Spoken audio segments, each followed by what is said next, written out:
Hello, everyone, and welcome to Comics News Today. And we got a lot of news to talk about and a short time to do it. And you also see we have a nice panel of reporters here to talk about the news and some very good insight today, I think. But before we get into that, of course, we have to give our updates. Don't forget the art contest. Now, with the art contest, actually, we have a couple of submissions we want to that have come in and we want to show you. First, we have John Dillard here has thrown in, and remember, this art contest is for a FanSpeak logo and a mascot. This contest is running until October 30th, and then on the 31st, we're going to have our vote for it. And of course, the winners of this FanSpeak logo and mascot contest are going to have their art representing an ad for an advertisement for FanSpeak as a full page ad in an alternate comic book. So it's really cool to actually have your art in a comic. And of course, here John Dillard, the fan champ with Drawn and Quartered fan edition, and also the Drawn and Quartered Pro edition. He went from the fan edition, went over and beat the pros. So we're very proud of Mr. Dillard, and he's put forward here a very cute and cool little fan speak. I like it. We've also had another entry come in from Chrono Sua, which I've also seen him as Chronos Chiron on other places. And he's doing something more digital here. It's kind of interesting what he's got going on, but we're starting to get some submissions in, and I've spoken to various other people who are working on it, and we'll see more and more come over the next couple of weeks. But yeah, get involved. There's a lot of artists in this community, and we want to see you guys do more and more of that kind of stuff, and be part of what's happening. And it's a cool prize. Also, don't forget the Comics Titans fundraisers, which are going on with Pope Fire and Eric Niedoltowski. It's a great little raffle they're doing to raise money for people who can't afford some of these indie Renaissance books that are going on, and it will help them be able to get a hold of those and read those things and be part of it. But also in the raffle, there's some great prizes. We got some cool comics, some statues, there's even some role-playing books. So make sure you go over to Comics Titans fundraiser and check that out. One ticket is one off ticket is $3, two for $5. Also, just we're announcing we are doing podcasts on Anchor, and I'm going to be dropping a new one today. And of course, if you like podcasts, Anchor is a good one because what it does is it spreads us to all the other podcasts that exist. So definitely go check that out. Don't forget that tomorrow at 8 p.m. Eastern Standard Time, that is Tuesday, 8 p.m. Eastern Standard Time, we have Bugbear's Basement, and we're doing a new format this week.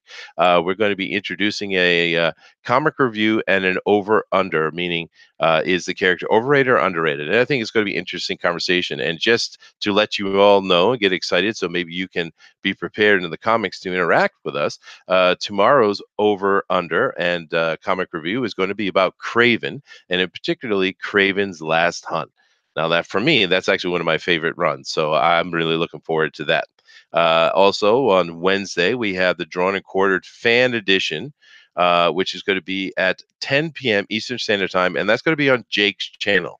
And we'll have a link down there below for you guys to check it out in the chat. And that's going to be a lot of fun. It's a great show, and Jake's a really nice guy. So go over there and help him out and sub to his channel and give him some support. And like I said, this week we're going to be doing a shift to the fandom zones, and we'll give you more information that I think tomorrow on Bugbear's Basement. So let's just get right into it, and remember to hit that like button, sub to the channel, hit that notification bell so that you can be part of it and get notified of what we're doing. But let's go right over here to our guests that we have, or not guests, they're reporters. What am I talking about? So we have our, of course, intrepid Denali. How you doing today, sir? Aloha, gang. Thank you for joining us. Let's talk some news. Yeah, absolutely. And of course, we also have with us our very own Pixel Trader. Hey guys, nice to see you today. Yeah. And we have someone new with us today, which I'm really excited to be have on here and talk with us. Some of the other guys have had a chance to talk with him, but I've enjoyed his writing and his opinions, and I'm really happy you're here today, Dr. Wright. How are you doing? Say hello to the folks. Well, hello there. Thank you for the prestigious invitation there, introduction. Hey guys, how you doing? I'm glad that I was welcome to the fold. Hopefully I can add something. Oh, I think you most certainly can. And I think it's gonna be fun. So let's just jump right into it, guys, and let's talk about some of the interesting news of the day. Just keeping in mind over here in the chat, guys. If you got anything to say or any opinions, just go ahead and let us know. I see Tank is there. Hello, Tank. I see Joshua. I see March here. Hello, March. March, you got to come on this one of these shows with us, man. I see Nighthawk Warrior. How you doing there? He's really working on his art. We got Primarch Sanguinius and yeah, Sierra Whiskey. Hello, we're gonna have to get him on the show too. I really wanted to see that drunken raccoon on a show. I think it's gonna be fun. But yeah, so just keep your comments coming and have some questions. So let's see what our very first article is, and I think it's an interesting one, if not a short one. Uh, Here we have something very interesting. Jack Bannon to star as Alfred in Epic's Pennyworth story. Now, first of all, what's Epic's? And second of all, why do we need an Alfred Pennyworth series? Could someone answer that for me, please? First, what is Epic's? I've never heard of it. Epix is a channel. It's just a kinda- channel. It's like It's a- because I don't yeah. live in America.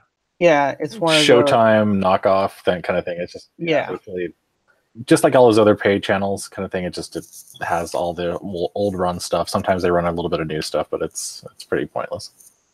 yeah. Okay. Yeah, I've never heard of that before, but I live in Japan, so there's a lot of things I don't get to hear about. But there's not much to this article. And it's really not, it's just kind of announcing the idea of it. But do any of you guys think we actually need an Alfred series? It's the everyday man. It's like when you read a novel and you read it like a noir novel or story of any kind. One of the reasons why people like it is because it's from the viewpoint of an everyday man. Alfred is an everyday man. He could be anyone. Anybody could become him, and so they're trying to accentuate that. The new millennials and everybody, see, they really love that kind of thing. Postmodernism basically deconstructs everything. It deconstructs old narratives, right? But it recreates them in kind of the image of the creator. That's one of the reasons why, like, I don't want to get into it too much, but that's why, like, Last Jedi and all those kind of things, like, really suck, is because what you're basically seeing is through the lens of the creator. You're seeing everything through the lens of Rian Johnson. Well, in this case, you're seeing it through the lens of whoever this creator is. And what they wanted was the everyday man. They wanted Alfred because that's something they can actually aspire to. Yeah, I guess there's some point to that. Anybody else have a comment? How about you, DeWolf? I see you're on here with us. You wanted to give an idea on your what you think about this Alfred Pennyworth series? Well, we have seen Gotham, right? Yeah, It's- I like that actually. It's in a same similar concept. We're going to go back beforehand and just watch bad guys. So to So speak. basically, what they're saying to us is they can only make money with Batman. So anything that has to do with Batman, that's what they're going to put on the screen. Is that what I'm getting? That is kind of funny.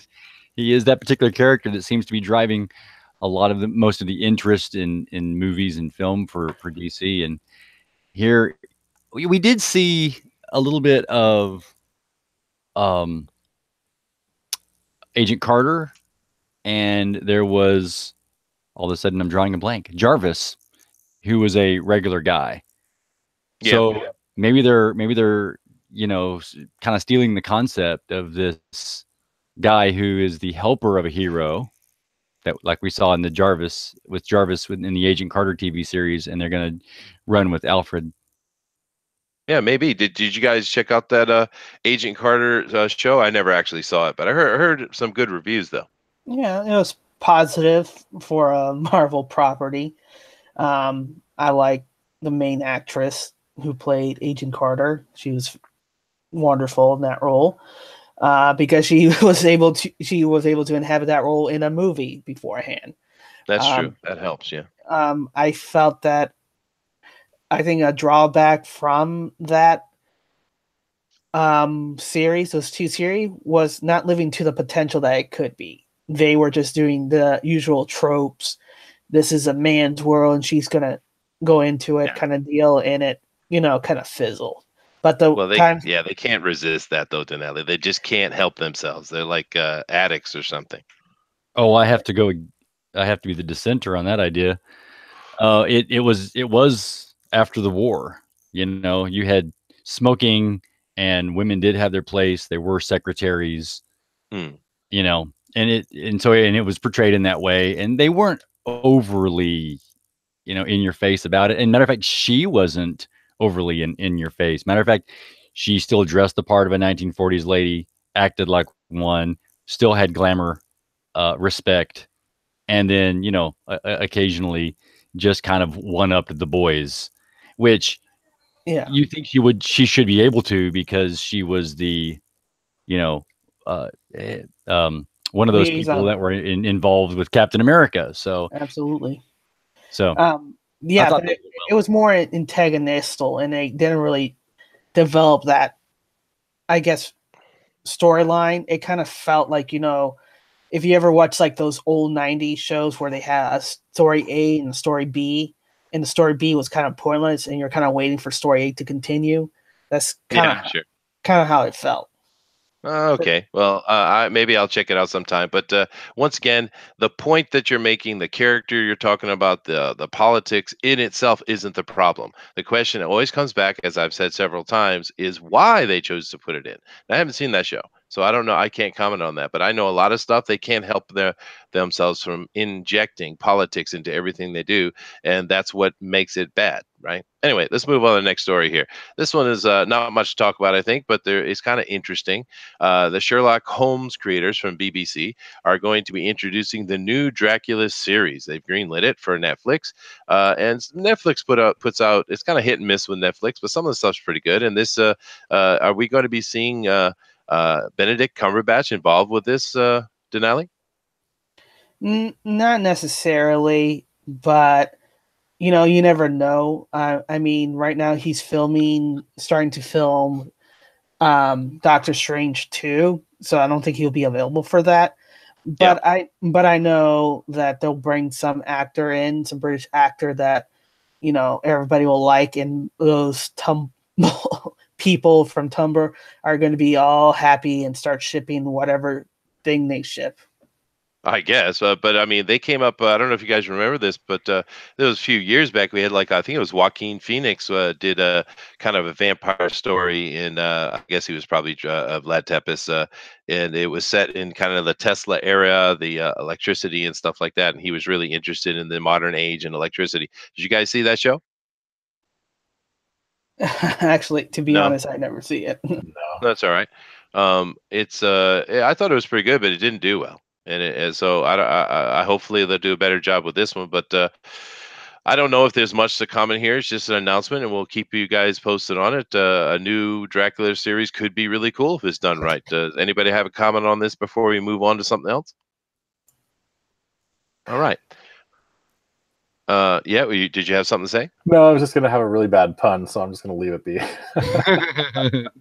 Well, someone has to be in charge of bad puns, Pixel. You can go ahead and be that person I was today. just It's gonna usually say Booster. it might suck.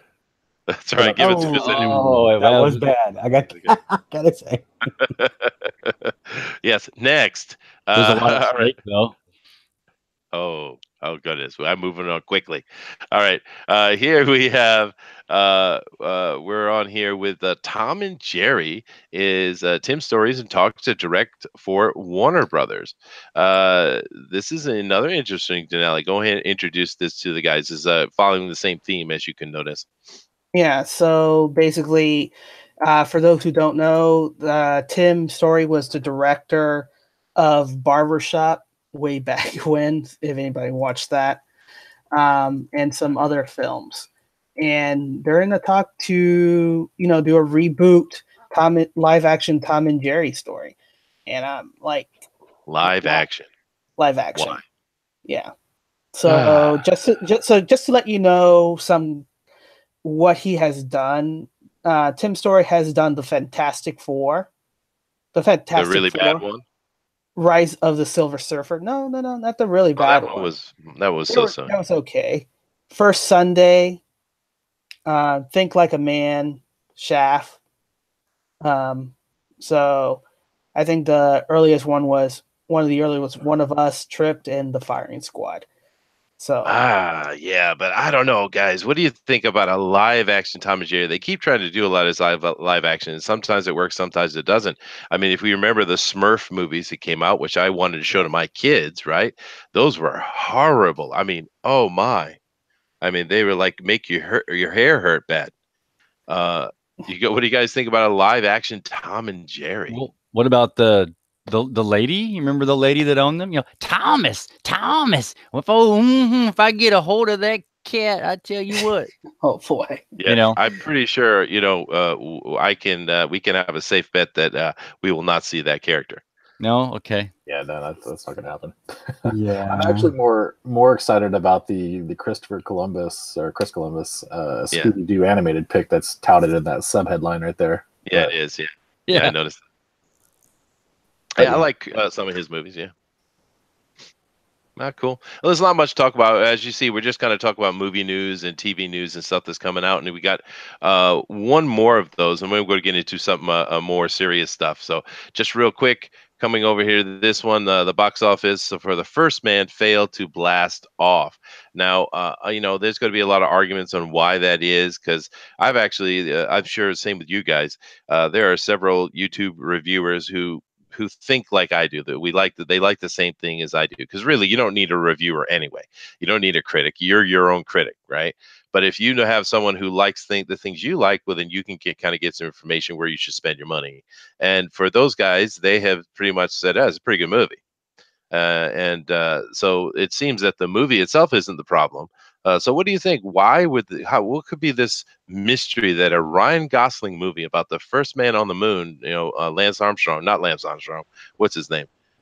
It's the other Armstrong. Neil Armstrong. Lance Armstrong, he's the one that's missing a testicle. That's the other guy. Well, I think their marketing missing a testicle, because I didn't see a single ad for this movie. No, I didn't either, right? I only heard about this because the director was stated that they weren't going to focus on the planting the flag. And then the actor, Ryan Gosling, said this is not about the American achievement, but the humanity achievement. And you know how perception rules reality, shapes your reality sort of thing. Well, you're already telling half of the fan base who, are looking for this, part of the sacrifices that Neil Armstrong was to get into the moon, where he saw colleagues dying in, those prototypes, spaceships, and doing those, and chances that rocket could blow up on him, or there's a million things that could go wrong to, step and make that achievement. And part of that impetus to go up there was the space race for it. And I think it absolutely was. Yeah. Yeah. And I think part of those comments kind of belittled that thing, or not belittled, but kind of downplayed it, because I know they wanted to focus about the drama and biotip of Neil Armstrong and what's going on in his life, but those are contributing factors to the challenges that he had to face to achieve what he did. Yeah, and also going on with what Pixel said, talking about them not seeing any hype or anything for this. I didn't even see a trailer for this, but you know what I did see all throughout the news talking about it was the controversy, and it really comes down to that America was never a great thing, and that was the argument. Now I don't know if that's the intention of the people who are doing it, but that was the argument that I saw going on. So, Dr. Wright, you got an opinion on this, which seems to be a pretty good movie, failing badly? Well, yeah, I mean, you're basically taking everything that it stood for and destroying it. It's like making the Titanic of space of the space race. Remember Titanic, the movie, but it was like, I remember someone describing it to me. It's like, hey, yeah, it's a chick flick with just enough action to keep the boy toy interested, and that's kind of what they're trying to do here. They're trying to keep the feminine by keeping the humanity, but they're not showing any of the truth. I mean, the whole reason why we entered into the whole thing was the Cold War, communism versus capitalism. What is it? What's going on? Which one's better?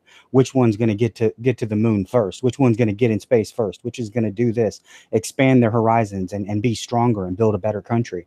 And so instead of that, we're not going to focus on that, because that's what we're hitting right now. It's too close to home. So we're not going to show that. What we're going to show is Ryan Gosling and his pretty abs and his pretty boy face. And then we're going to come, and we're not even going to show you the part about his patriotism. We're not going to show you the part about him being a great soldier. We're not going to show any of that. We're just going to show you the boring story. And you think people are actually going to be interested? Right. Yeah. Good point. Yep. I want to see, the Kennedy moment, I pledge that we will put a man on the moon. I want that. And then I want it to drive forward, and I want to see a rocket ship. I want to see, like you said, but in the meantime, what did we see? Nothing. I saw very little marketing. There's the old adage that any press is good press, and that did not happen here. The press about the flag being gone. That's no, it did not work. Well, it's literally a movie about what should have been a movie about patriotism. Let's bring America together. They could have focused on that. They could have said this was an achievement for everybody. This was an achievement for, like, I can't remember the name of the movie, but the movie that was talking about, like, some of they were talking about the computer, and it was like a black lady that was the first person to do the math in her head, and she actually used the old oils method. What was that? The intimidation game with Benjamin. No, not that. It was something else. I can't remember what the name of it. I'm sorry, but she actually developed the math that it required for the pods to land safely in the ocean, so that we could go get them. She developed that math, and we could have gone into a little bit of that, or a little bit into how it brought the country together, because all of these things kind of galvanize the country. That's why wars, even though they're the most horrible thing, they usually always have an economic boom during that time, because we have to. When America has to work together, we do. Yeah, that one small step for man, one giant leap for mankind. Yes, exactly. Yeah. Yeah, well, it's just this continuing trend, and I don't know who coined it. I think it was someone on the stage, but the person I hear say the most is Jeremy over at the Quartering. Get woke, go broke. And that's just another example of it. All right, now we're going to move over to a couple more interesting in-depth stories that I'm sure everyone here is going to have a lot to say about. But before I do that, over here in the chat, I want to say hello to Chronos Chiron. We showed some of your art piece that you put in for the FanSpeak art contest, sir. Thank you very much. We got Hoth Rebel 86 over here. Hello. The guys are sitting here just kind of responding to what we're saying, and there are some interesting comments, but they're more responsive. They're not questions themselves. So let's go ahead and move over to something that I think you guys are going to have more to say about, and I know I do.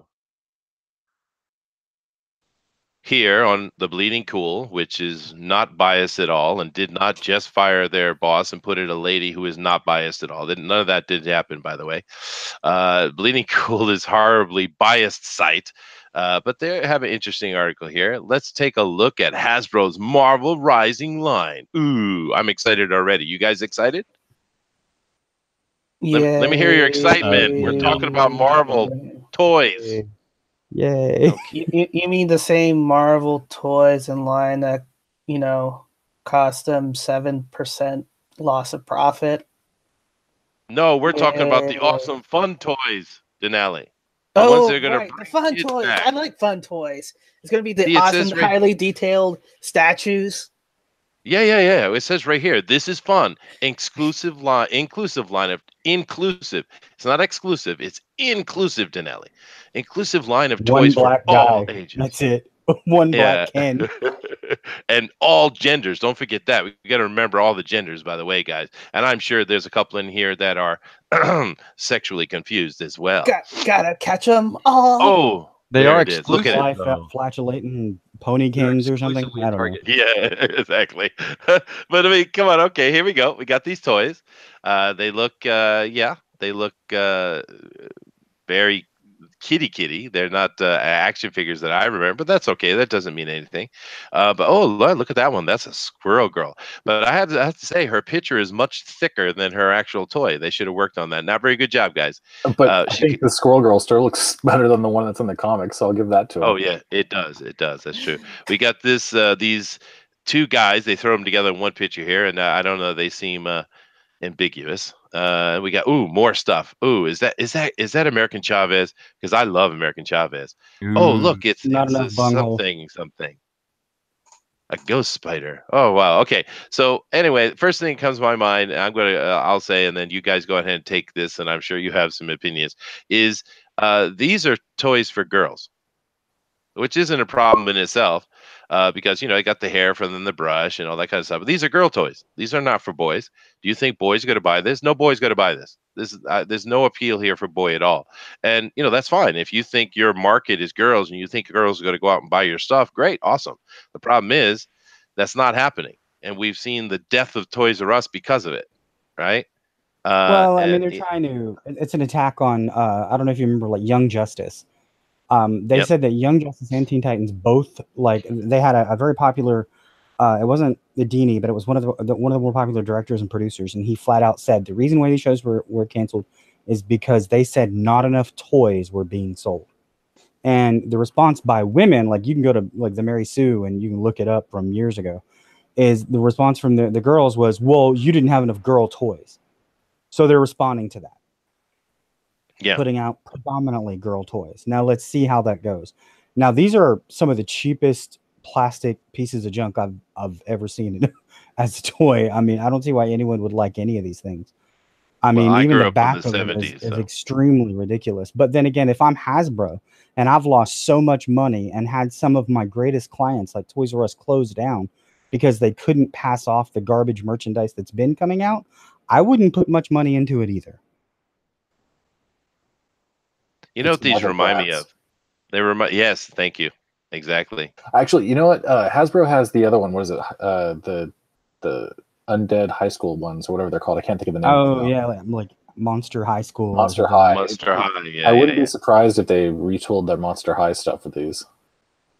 Even Monster High had a better story than these things do. And they're trying to do a mixed medium as well, which you see like sideshow collectibles do. Mixed medium meaning actual fabric and things like that. But I mean, you notice that all these girls, they have these fabric on and they got their hair. I guess it's nice.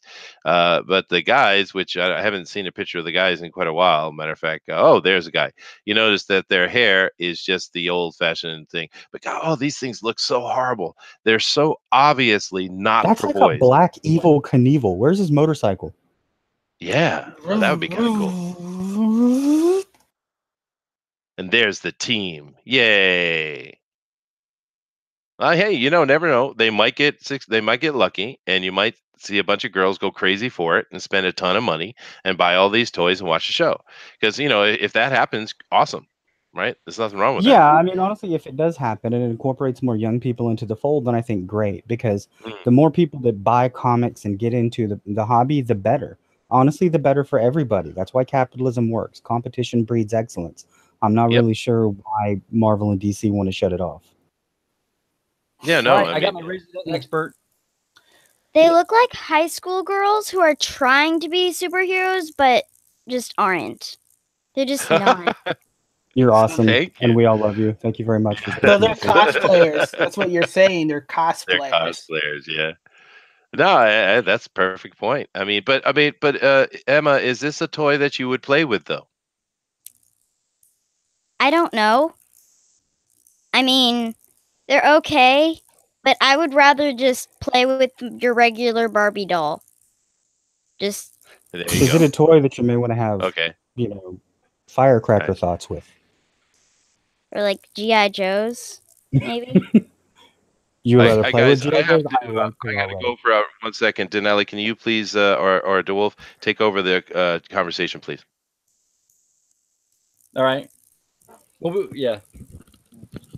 All right. Well, there you go. So right from the mouth, I saw this happening. This conversation going, and I said, "Oh, wait a second.